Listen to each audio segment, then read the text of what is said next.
For as low as 30,000 pesos, pwede kayong mag-reseller ng mga helmet namin. I-PM nyo lang si Papa Henry kung magkano yung discount. Pero I'm very sure, kikita kayo ng mas maayos. Hello, ito mga kaibigan sa mga gusto magnegosyo ng helmet. At ano ba yung pipiliin natin, magnegosyo or magtrabaho?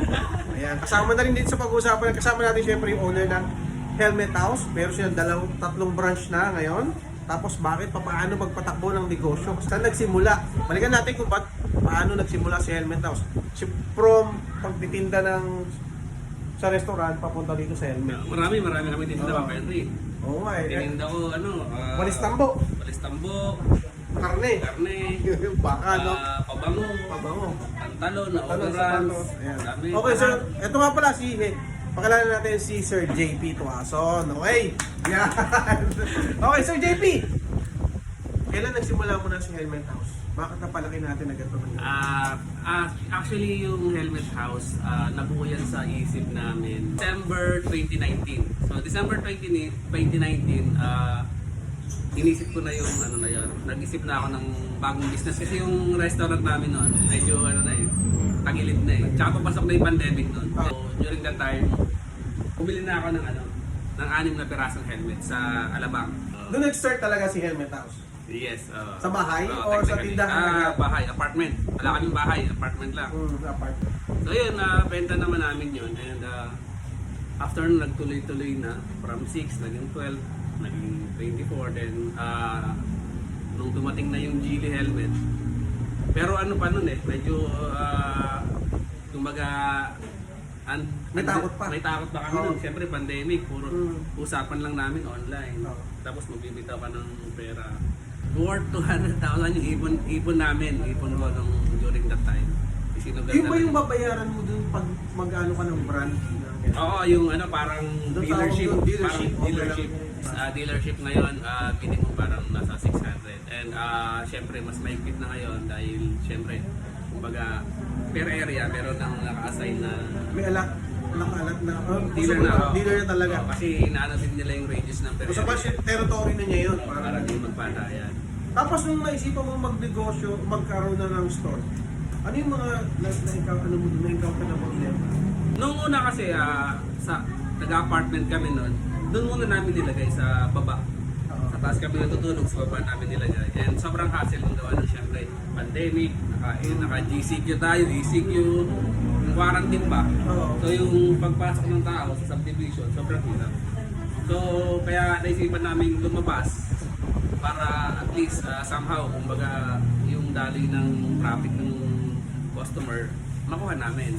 Pero nakakatakot, 6,000 pesos yung upa nun, Papa Henry, pero takot na takot kami. Kasi syempre, pag hindi mo nahulog kayo, mababata kayo yun, di ba?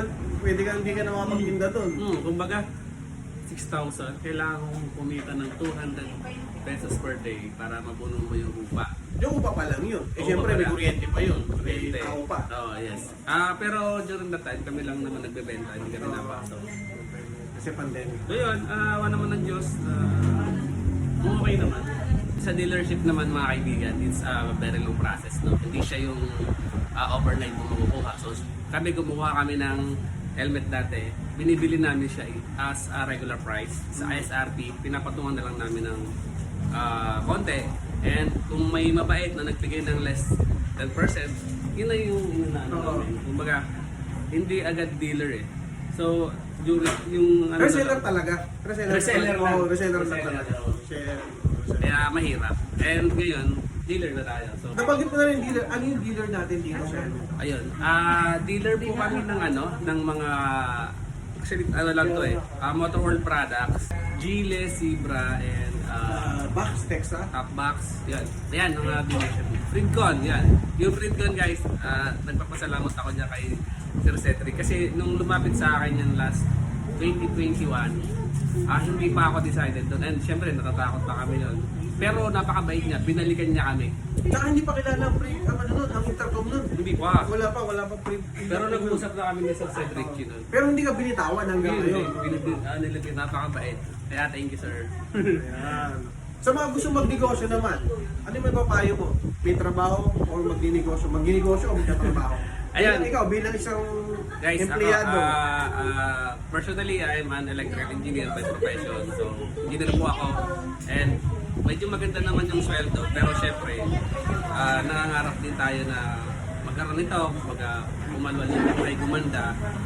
Pero, if in case nagkaroon na kayo ng business, wag yung bibitawan yung trabaho nyo. Unless talagang yung wala kang utang, yung kinikita mo sa business mo, at least times 3 siguro nung sinisweldo mo, or meron kang emergency fund na pang 5 taon, mga ganong bagay.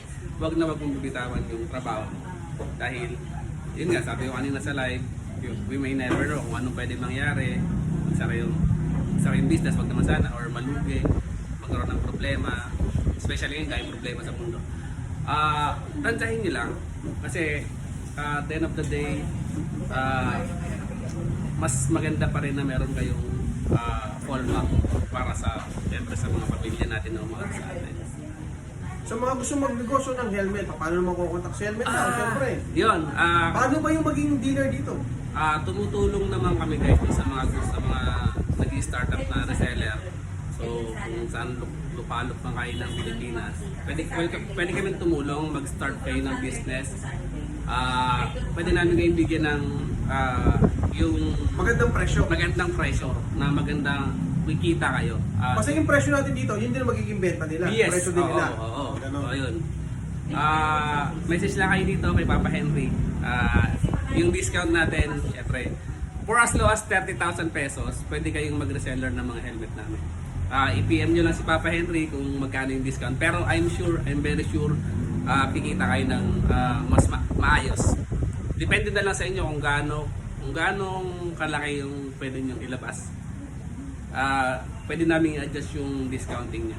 So, message lang kayo. Sa video na to, comment kayo dyan or kay Papa Henry. So tingin mo ba pag mag-business, kailangan agad ba i-store? No, hindi. Kasi kailangan nating i-maximize yung usage ng natin ng online platform natin. So kung di pa naman kaya, for the meantime, online lang muna tayo. Marami tayo diyan Maraming platform. Oo. May itim, may blue, may orange yun. Pwede, diskarte lang talaga. Diskarte na kailangan ng matinding pagsusumikap, pagpursige, tiyaga. Kasi guys, yung business, hindi yan simpleng bagay. Hindi yan yung parang sinasabi nga nila na pag dahil mo luluwa mo. Hindi ganun ka, mahirap, sobrang hirap. So, yung brand naman, total multi-brand tayo, multi-brand din namin ibibigay sa inyo. Okay, imbitahan na natin sila dito pumunta sa Helmet Town. So mga kaibigan, iniimbitahan ko kayo, baka naghahanap kayo ng helmet. Not only a helmet na ililigtas ka sa oras ng aksidente, helmet na maporma, helmet na komportable yung rides mo. Kumbaga yung mga helmet namin dito guys, all in one na. So meron kami ditong brand na pang international, pero affordable. Yung gaya nito, LS2 guys. Itong LS2 natin ay isang ma-afford ng isang middle class o isang ordinaryong mamamayan. Pero itong helmet na to is recognized at ginagamit ng mga MotoGP natin na rider. And recently nga guys, meron tayong eto guys, Fermin Aldiger. Yan. Carbon yan, 100% ginawa para sa kanya. So siya yung Rookie of the Year ng MotoGP. So ang sinampay ko lang dito guys, yung LS2 brand, affordable but premium quality and internationally recognized. So kung naghahanap kayo ng helmet na talagang ando na lahat, eto yon. Kasi ang gamit ko din guys kasi LS2. Pero hindi naman sa pagiging bias, lahat naman ng helmet namin dito guys, tinitinda namin, I'm sure quality and safe gamitin. Punta po kayo dito, meron kaming 3 shop, meron kami sa Cabuyao, dito sa Nyugan, tapat lang ng Nestle Philippines, Cabuyao, and sa Santa Rosa naman, sa Grand Riverstone, katabi ni Eka Matic, and sa Rosario Batangas branch, sa tapat ng Motor Trade Rosario. So yung mga tindahan ng motor doon, andun lang kami. So yun lang, maraming salamat, Papa. Okay, yun lang. Salamat din. Thank you. Bye! Bye.